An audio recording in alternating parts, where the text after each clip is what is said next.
आप सभी को एक बार फिर से नमस्कार।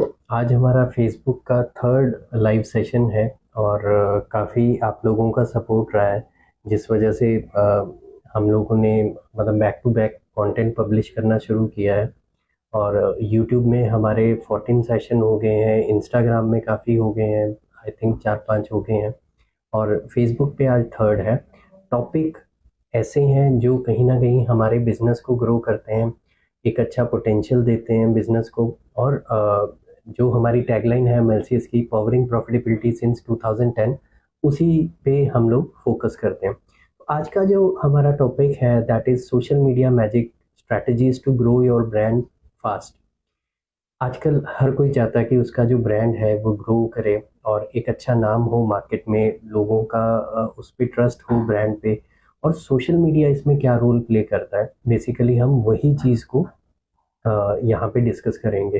तो एक स्टोरी की उससे हम शुरू करते हैं, स्टोरी के बेस से। स्टोरीज जो हैं हमारे टॉपिक के साथ रिलेट करती हैं और एक कहीं ना कहीं एसेंस ऐसा देती हैं जो, चाहे टॉपिक हम बाद में चीज़ें भूल भी जाते हैं, बट स्टोरी कभी नहीं भूलते, तो स्टोरी हमें हमेशा ध्यान रहता है। तो स्टोरी है एक बेकर की, जो ब्रेड्स केक्स वगैरह बनाते थे, और लेकिन उनका बिजनेस चल नहीं रहा था। ये सिचुएशन देखिए हर बिजनेस में रहती है कई बार, कि आप बहुत मेहनत कर रहे होते हो, बहुत ज़्यादा एफर्ट लगा रहे होते हो, सुबह से शाम काम कर रहे होते हैं, बट वो रिजल्ट नहीं आता। तो किसी ने उनको बोला कि भाई चलो आप सोशल मीडिया को यूज़ करो। और वो जो बेकर भाई साहब थे, उन्होंने सोशल मीडिया को यूज़ करना शुरू किया। कभी उठा के फ़ोटो डाल दी अपनी प्रोडक्ट की, ब्रेड की, कभी केक की फ़ोटो डाल दी। और लेकिन फिर भी बिज़नेस जो था वो बढ़ने का नाम ही नहीं ले रहा था, बहुत कम क्लाइंट्स आते थे। अच्छा, क्वालिटी को लेके वो बहुत श्योर थे कि भाई मेरी जो क्वालिटी है, चाहे ब्रेड की, चाहे केक की, चाहे पेस्ट्री स्नैक्स जो भी चीज़ें हैं बेकरी की, तो क्वालिटी बहुत अच्छी है। बट दिक्कत ये आ रही है कि लोग मेरे को उतना ऑर्डर ही नहीं दे रहे, जिस वजह से कई चीज़ों में मैं लैग कर रहा हूँ। तो वो बेकर बहुत दुखी थे। तो एक दिन उनके पास एक कस्टमर आए। उन्होंने पूछा, भाई साहब आप बहुत दुखी लग रहे हो, आपके तो केक्स इतने फेमस हैं कि जो भी खाता है वो खुश हो जाता है, तो आप खुद दुखी क्यों? कहते कि क्या बताएं भाई साहब, बहुत दुखी हैं क्योंकि मेहनत मैं बहुत करता हूँ, सुबह उठ के शाम तक मैं लगा रहता हूँ, कुछ ना कुछ एफर्ट डालता हूँ, कुछ इनोवेट करता हूँ केक्स में, बट मेरा बिजनेस नहीं ग्रो कर रहा, वहीं का वहीं मैं स्टक हूँ पिछले काफ़ी मंथ से। तो उन भाई साहब ने आउट ऑफ क्यूरियोसिटी पूछा, क्या आप सोशल मीडिया पे हो?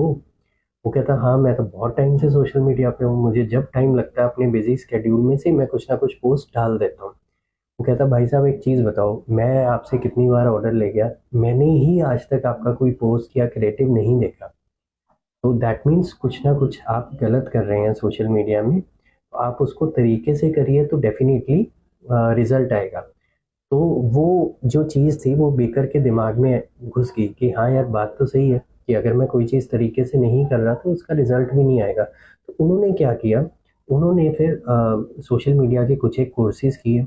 और जब आप 2-3 कोर्सेज करते हैं तो आपको जो एसेंस है वो समझ आ जाता है। पहले कोर्स से, कई बार कोर्स बहुत अच्छा हो, पूरा डिटेल में हो, तो पहले कोर्स से भी समझ आ जाता है, नहीं तो आपको 2-3 जगह, मुझे ऐसा लगता है कि 2-3 जगह से आपको थोड़ा और स्ट्रॉन्ग एसेंस आ जाता है। तो उन्होंने जब किया तो उनको समझ आया कि हाँ यार, अच्छा ये मैं गलती कर रहा था। तो फिर एंड में जाके उनका बिजनेस वाकई ही ग्रो हुआ और बहुत ज़्यादा डिमांड आने लगी उनके प्रोडक्ट्स की। तो फिर वही भाई साहब जिन्होंने पहले उनको बताया था, वो वहाँ पे आए। उन्होंने पूछा कि ऐसा आपने क्या किया, सोशल मीडिया तो आप पहले भी कर रहे थे, और अब ऐसा क्या हुआ कि इतना आपको ग्रोथ आ रही है, और मैं देखता हूँ आपके तो फॉलोअर्स भी बहुत ज़्यादा बढ़ रहे हैं। उन्होंने फिर एक चीज़ बताई, कहता देखो ऐसे है कि अब मेरे जो फॉलोअर्स हैं वो मेरे से सामान लेके जाते हैं और मेरी ब्रांड लॉयल्टी कहीं ना कहीं बढ़ी है। अब ये ब्रांड लॉयल्टी सोशल मीडिया के थ्रू कैसे बढ़ी है? 3 चीज़ों से। पहली है स्टोरी टेलिंग, दूसरी है इंगेजमेंट, और तीसरी है कंसिस्टेंसी। अब मैं उनको as a part of community कई चीज़ें जो हैं वो शेयर करता हूँ, जैसे बिहाइंड द सीन्स हो गया, कि कैसे मैं कोई चीज़ बना रहा हूँ, प्रोडक्ट बिफोर आफ्टर कई बार मैं दिखाता हूँ कि ये एक सिंपल केक है, उसके बाद उसको जब प्रॉपर मैंने डेकोरेट किया और वो किया, उसके बाद कैसा आया। और बहुत सारी चीज़ें, मैं लाइव जाता हूँ, कुछ नई चीज़ बना रहा होता हूँ, तो तो उससे क्या है, एक बहुत ही स्ट्रॉन्ग कम्युनिटी मेरी बिल्ड हुई और वहाँ से मेरे को बहुत अच्छा रिजल्ट आ रहा है और मेरे फॉलोअर्स भी बढ़ रहे हैं, मेरी व्यूज़ भी अच्छे आ रहे हैं। तो ये 3 चीज़ें हैं। देखो, टेक्निकल चीज़ें, कीवर्ड, हैशटैग, वो एक डिफरेंट चीज़ है, बट अगर ये 3 चीज़ों पे हम फोकस करते हैं, स्टोरी टेलिंग, एंगेजमेंट और कंसिस्टेंसी। स्टोरी टेलिंग से क्या है, बेसिकली जो इमोशंस हैं वो हमें कनेक्ट करने हैं अपनी टारगेट ऑडियंस के साथ। अगर हम इमोशंस कनेक्ट कर लेते हैं तो हम कहीं ना कहीं जो अगला स्टेप है एंगेजमेंट का, वो कैप्चर कर लेते हैं और एंगेजमेंट को कैप्चर करके हम एक कम्युनिटी बिल्डिंग के स्टेप को और आगे बढ़ा लेते हैं। कंसिस्टेंसी कैसे आएगी, जब हम कैलेंडर, जो कंटेंट कैलेंडर है वो प्लान करेंगे। तो ये 4-5 चीज़ें जब हम करते हैं तो हमारी ब्रांड लॉयल्टी बहुत स्ट्रांग हो जाती है, जहाँ से फिर हमें एक लॉयल फॉलोइंग मिलती है, प्लस हमारा जो ब्रांड है वो सोशल मीडिया पे भी ग्रो करता है और बिजनेस को तो बूस्ट मिलता ही मिलता है। ये स्टोरी से आज का हमारा जो टॉपिक है वो आपको एक जिसको कहते हैं ना, एक ब्रीफ मिल गया होगा। बाकी हम आगे और डिस्कस करेंगे। ये जो लाइव सेशंस है बहुत ही कॉम्पैक्ट हैं, छोटे हैं, 15-20 मिनट के हैं, लेकिन इनका जो इम्पैक्ट है वो बहुत बड़ा है, क्योंकि मैं पूरा लंबा लंबा कोर्स नहीं दे रहा। मैं आपको 2-3-4 चीज़ें ऐसी दूंगा जो आप आज इम्प्लीमेंट करना शुरू करेंगे और आपको रिजल्ट कल से आना शुरू हो जाएगा। आप देखोगे कि ये चीज़ मैंने की तो मेरा CTR बढ़ गया, कि क्लिक थ्रू रेट बढ़ गया, कि मैंने इमेज को ऐसे चेंज किया या वैसे किया। तो इन सेशंस में कोशिश कीजिए, रेगुलर रहिए। हर वेंसडे हम लोग हर थर्सडे सॉरी 3 PM हम लोग कनेक्ट करते हैं और ये फेसबुक पे रहता है। 4 PM हम इंस्टाग्राम पे कनेक्ट करते हैं। ये एक सीरीज़ है और इसमें हम मार्केटिंग एंड सेल्स की ही बात कर रहे हैं, तो सोशल मीडिया एक बहुत ही इम्पोर्टेंट रोल प्ले करता है इसमें। तो लास्ट जो हमारा सेशन था लास्ट थर्सडे को, क्विक रिव्यू हम उसका कर लें कि वो था सेल्स पिच सक्सेस पे, कि कैसे हम कन्वर्सेशन को कन्वर्जन में कन्वर्ट कर सकते हैं। तो इसमें हमने सेल्स पिच को समझा, उसकी मास्टरी क्यों ज़रूरी है वो हमने समझा, और इसके लिए क्या क्या चीज़ें चाहिए। हमें कस्टमर की नीड्स को समझना बहुत ज़रूरी है, एक रैपो बिल्डिंग करनी पड़ती है कस्टमर के साथ, और फिर हम एक पावर ऑफ इन्फ्लुएंस को यूज़ करके सेल्स जो है वो क्लोज कर सकते हैं।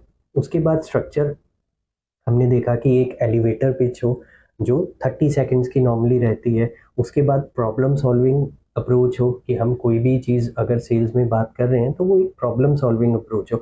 और सेल्स में सबसे बड़ी गलती जो हम करते हैं, हम टॉकिंग ज़्यादा करते हैं, लिसनिंग कम करते हैं। हमें टॉकिंग कम करनी है और लिसनिंग बढ़ानी है। उसके बाद स्टोरी टेलिंग। आप स्टोरी टेलिंग तो हर कंटेंट की जान है, आपकी सेल्स पिच की भी जान है। और क्लोजिंग में जो भी ऑब्जेक्शन आते हैं उनको हैंडल करके क्लोजिंग। तो ऑब्जेक्शन किस तरह के आते हैं, जो भी आते हैं उनको एक्नॉलेज करना, क्लैरिफाई करना, और फिर एक रेफरेंस सिचुएशन देके उनको समझाना कि ऐसा सर उनको भी दिक्कत आई थी, आपकी जो भी क्लाइंट है, और फिर आप उस चीज़ को कर सकते हैं। तो ये हमारा पिछला सेशन था। Back to the current session, social media magic. Magic ही है ये, ट्रस्ट मी। अब आप देखिए, मैं एक फ़ोन के साथ एक लाइव आया हूँ, मुझे नहीं पता इसकी रीच कहाँ तक जाएगी, और मेरी पिछली जितनी वीडियोस हैं उसमें एक रीच आती है। ऐसे अगर इतने लोगों से मुझे मिलना हो, मेरे लिए पॉसिबल ही नहीं है। बट हाँ, हर वीक आके मैं इंटरेक्ट कर रहा हूँ, वो एक बड़ा कन्वीनियंट है। और सबसे बड़ी बात मेरे को यूट्यूब में जो देखने को मिली, यहाँ मैं फेसबुक लाइव पे हूँ बट मैं बात यूट्यूब की कर रहा हूँ, कि वहाँ एक कम्युनिटी बहुत स्ट्रॉन्ग बिल्ड हो रही है हमारी वहाँ पे भी, क्योंकि यूट्यूब काफ़ी टाइम से मैं नहीं कर रहा था।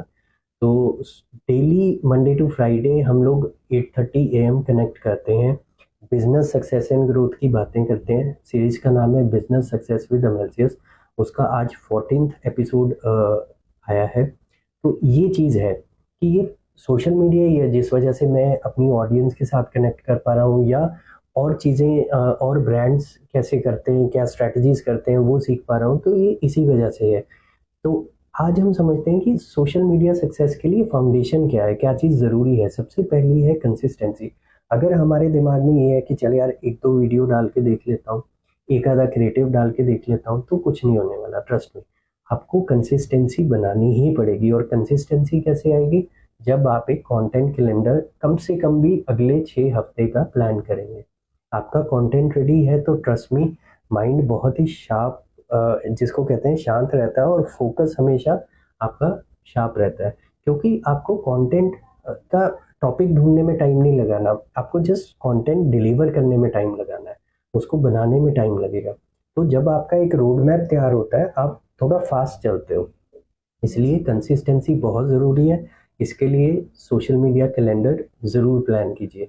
उसके बाद जो अगला आ जाता है कि कंटेंट की क्वालिटी। हमने कैलेंडर तो बना लिया, बट जो क्वालिटी ऑफ कंटेंट है वो उतना अच्छा नहीं है, सामने वाला उससे रिलेट नहीं कर पा रहा, तो उस चीज़ का बेनिफिट नहीं आता। तो बहुत ज़रूरी है कि कंटेंट की जो क्वालिटी हो वो बहुत अच्छी हो, आपकी टारगेट ऑडियंस के हिसाब से हो, टारगेट ऑडियंस उसके साथ एक कनेक्ट बनाए, तभी वो चीज़ होगा। और जब आपकी टारगेट ऑडियंस आपकी कंटेंट क्वालिटी की वजह से आपसे कनेक्ट बनाएगी, तो हमारा तीसरा पॉइंट निकल के आएगा, दैट इज़ एंगेजमेंट। वो आपसे कमेंट्स करेंगे, लाइक्स करेंगे, शेयर करेंगे आपके कंटेंट को। वो एंगेजमेंट जब आती है तो वो आपकी कम्युनिटी बिल्डिंग में बहुत हेल्प करती है। और इसके लिए राइट प्लेटफॉर्म सिलेक्शन बहुत ज़रूरी है कि किस प्लेटफॉर्म पे आपने कैसा कंटेंट डालना है। जैसे इंस्टा में आपका थोड़ा फन कंटेंट चल जाता है, लिंक्डइन में प्रोफेशनल कंटेंट चलता है, यूट्यूब में एक नॉर्मल कंटेंट चल सकता है, इस तरह एक्स पे शॉर्ट कंटेंट चलता है। तो ये बहुत चीज़ें मैटर करती हैं, कहाँ पे वीडियो, कहाँ पे इमेज, कहाँ पे जो रिटन कंटेंट है वो।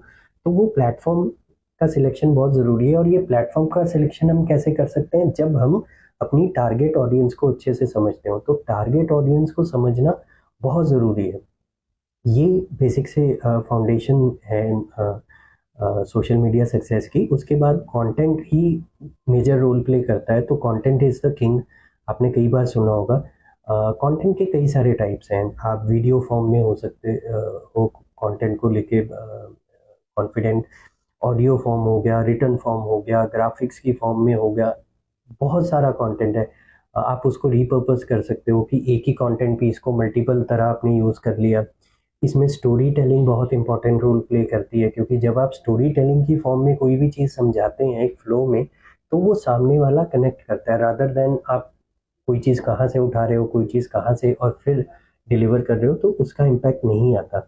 वैल्यू बहुत मैटर करती है कि क्या आपका कंटेंट वैल्यू दे रहा है सामने वाले। देखो, नॉलेज आज की डेट में ना ऑलमोस्ट सबके पास है, बट क्या आप वैल्यू एडिशन दे रहे हो, वो बहुत मैटर करता है। क्या कोई 2-3 पॉइंट्स ऐसे उसको 15-20 मिनट में मिल रहे हैं, जिसको इम्प्लीमेंट करते ही उस टॉपिक से रिलेटेड उसको सक्सेस मिले, ग्रोथ मिले, तभी वो आपके कंटेंट के साथ जुड़ेगा। मेरी कोशिश यही रहती है कि मैं बहुत ज़्यादा क्लटर ना दूँ आपको कंटेंट का, बिल्कुल समराइज फॉर्म में दूँ और 15 से 20 मिनट आपके लूँ, ताकि कहीं न कहीं आपको उस चीज़ का बेनिफिट हो, आप साथ ही साथ इम्प्लीमेंट कर सकें। क्योंकि अगर मैं 20 चीज़ें दे दूँगा, हम जानते हैं कि वो चीज़ एकदम से इम्प्लीमेंट नहीं हो पाएगी। तो मेक श्योर आप उस चीज़ को ज़रूर ध्यान रखिए। उसके बाद प्लेटफ़ॉर्म के हिसाब से जैसे मैंने बात की कि कंटेंट होना बहुत ज़रूरी है।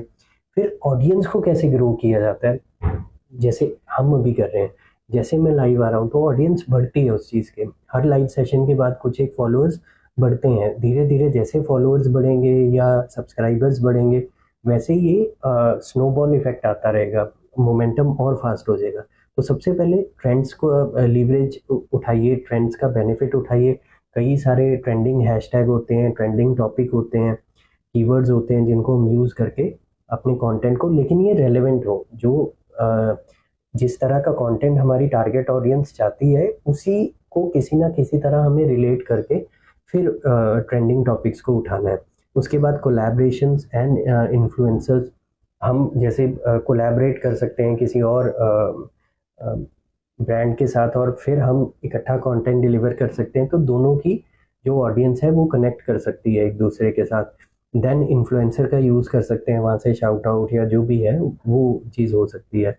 गिव अवे एंड कॉन्टेस्ट, कि आप कोई ना कोई कॉन्टेस्ट रन कर रहे हो, कोई फ्री पीडीएफ या कुछ भी ऐसी चीज़ दे रहे हो जो सामने वाले के लिए बेनिफिशियल है, फिर वो उस चीज़ को यूज़ करता है और आपके साथ जुड़ जाता है कि हाँ यार, यहाँ मुझे कुछ बेनिफिट हो रहा है। और पेड एड्स जब आप चलाते हैं तो आपके जो सोशल मीडिया है उसको थोड़ा सा बेटर रिस्पॉन्स मिलना शुरू हो जाता है। अच्छा, अब सोशल मीडिया की इंगेजमेंट को हम कैसे मास्टर कर सकते हैं? सबसे पहला वही पॉइंट बार बार मैं रिपीट कर रहा हूँ कि जो कंसिस्टेंसी है वो हर चीज़ में चाहिए, कंटेंट पब्लिशिंग में भी और इंगेजमेंट में भी। तो कंसिस्टेंसी रखिए कंटेंट पब्लिशिंग एंड इंगेजमेंट में। कोई आपको कमेंट कर रहा है, मैसेज कर रहा है, तो उसको रिप्लाई कीजिए।